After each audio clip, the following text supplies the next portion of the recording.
In Elden Ring, everybody knows just how powerful Ice Spear can be.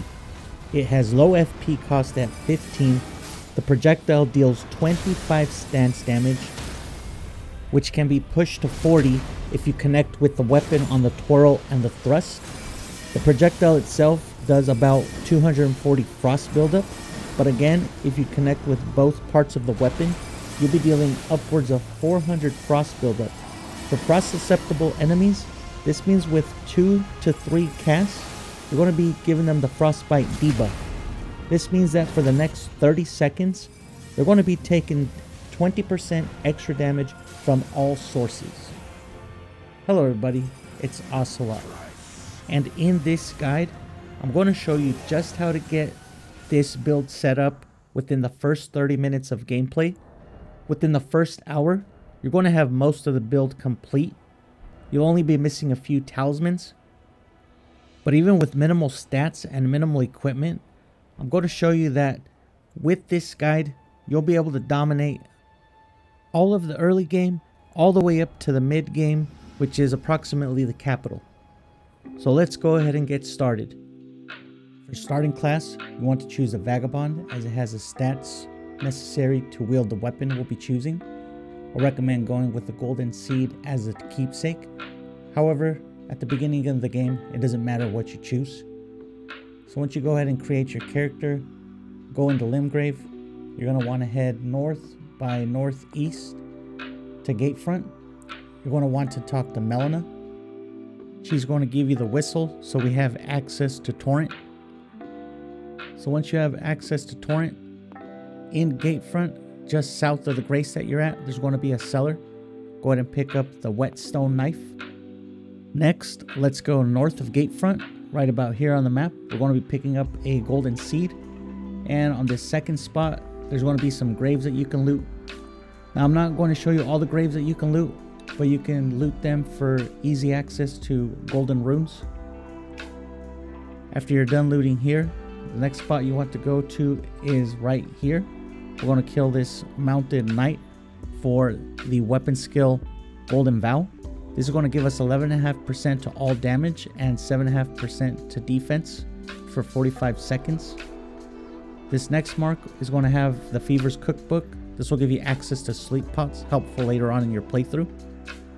Go ahead and go to the third church just east of here, and you'll pick up your Wondrous Physic Flask. Next, head directly south and go ahead and pick up this Site of Grace outside of Fort Height. But you'll want to go to this mark next to pick up the Gold Pickle Foulfoot.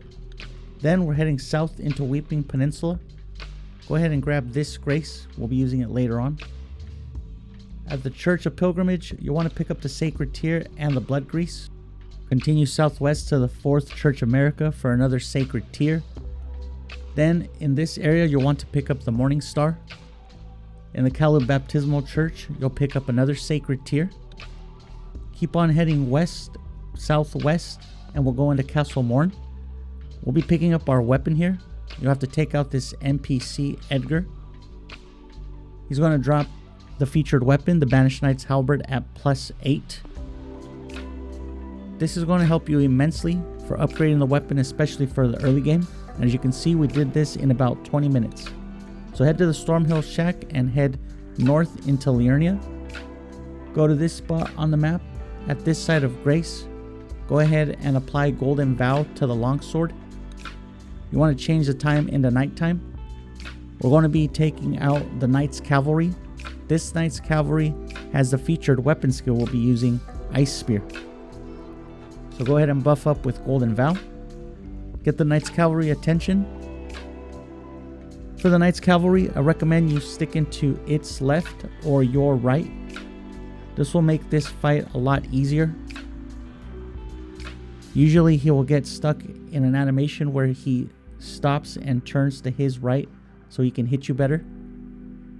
Once you go ahead and take out the Knight's Cavalry, you have the featured Ash of War, Ice Spear.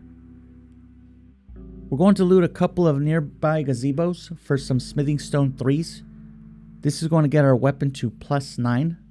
So in about 34 minutes, we have a +8 weapon and a very powerful weapon skill that's going to carry us for the rest of the game. So go ahead and apply it to the Banished Knight's Halberd in Cold Affinity. Go to this gazebo on the map in Liurnia. Head directly north into this forest area. For the last smithing 3s that we need to get our weapon a +9, head directly northwest into this gazebo to the teleporter. This is going to take us to Smithing Master EG, where we can upgrade our weapon. But there's also another item just directly northeast of Smithing Master EG, the Intelligence tier. This is going to give us +10 Intelligence for 3 minutes when we put it in the Physic. Go ahead and upgrade your weapon to +9. Go back to the Third Church of America, and just northeast of it, we're going into the teleporter so we can head into northern part of Dragon Barrow. Just north of Lenny's Rise, there's going to be a Knight's Cavalry.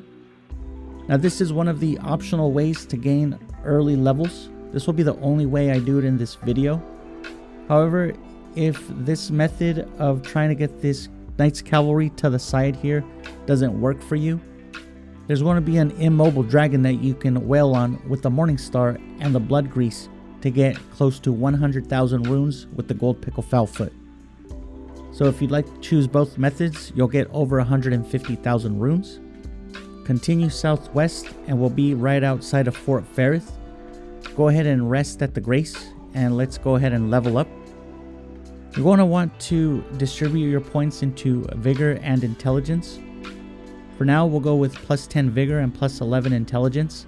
However, if you cheese the Sleeping Dragon and gain more levels, I suggest putting more points into Endurance, more points into Mind, and more points into Vigor. And there's the Sleeping Dragon that you can take out again with the Morning Star, and you can use the Blood Grease that you had picked up earlier. Next, let's go into Fort Ferrith to pick up the right half of the Dectus Medallion. Let's go into Caelid and pick up the Meteorite Staff. This is going to be for casting a certain buffing sorcery later on. After that, you're going to want to warp back to Fort Height and go inside of Fort Height for the left half of the Dectus Medallion. Then in Altus, once you go up the Dectus Lift, you want to go to the Lux Ruins.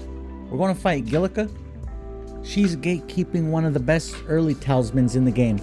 She's gatekeeping the Ritual Sword Talisman. This is going to give us 10% to all of our damage. This is while we're at full HP.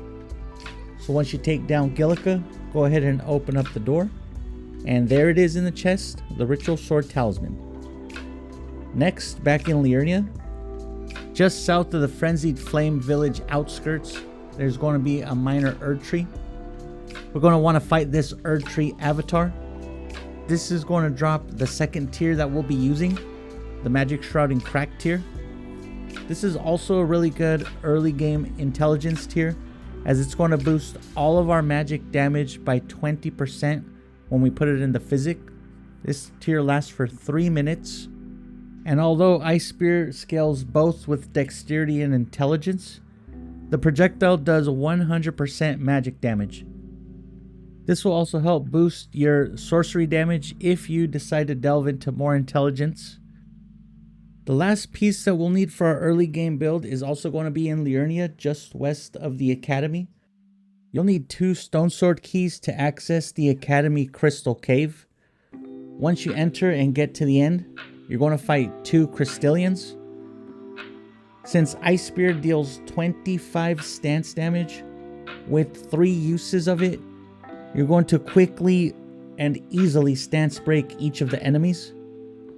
I like to go with the spear enemy first, stance break him, go for the riposte, and you can go with physical attacks or refill the FP and go with projectile attacks.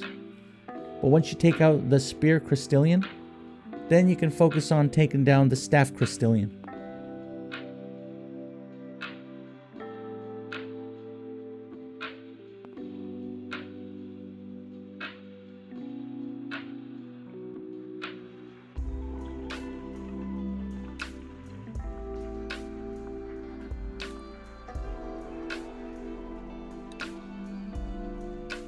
With the Crystallian duo down, they're going to be gatekeeping this lift, and at the top of the lift is going to be Terra Magica.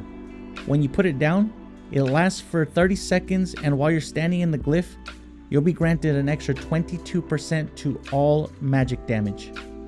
So go ahead and rest at any grace. Make sure you have the intelligence not crystal tier and the magic shrouded crack tier in the physic.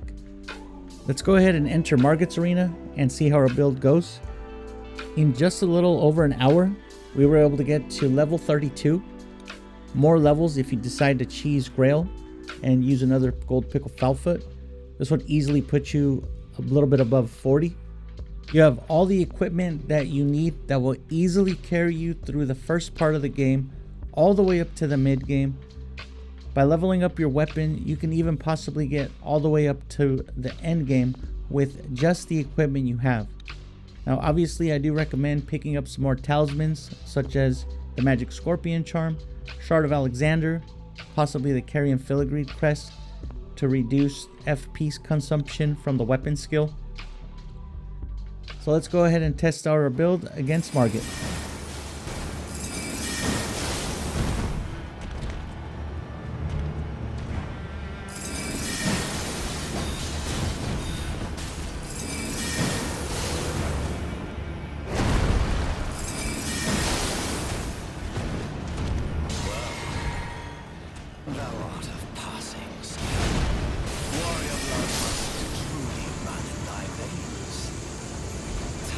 And that's going to be all for our early overpowered Ice Spear build. Please like and subscribe, leave a comment down below, and let me know what early overpowered weapons you all like to use. Catch you guys on the next one. Bye.